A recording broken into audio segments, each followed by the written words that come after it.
மாடுண்டு கன்றுண்டு மக்கள் உண்டென்று மகிழ்ந்திருந்த மனிதா, விம்மி அழுத மனையாள் வீதியோடு நின்று விட்டாள். சுமந்து வந்த சுற்றம் சுடலையோடு திரும்பி விட்டாள்.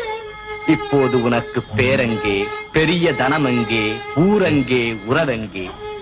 நீ எரிந்து விட்ட சாம்பல். இருந்தபோது சிம்மாசனம், இறந்த பிறகும் ஒரு மேடையா?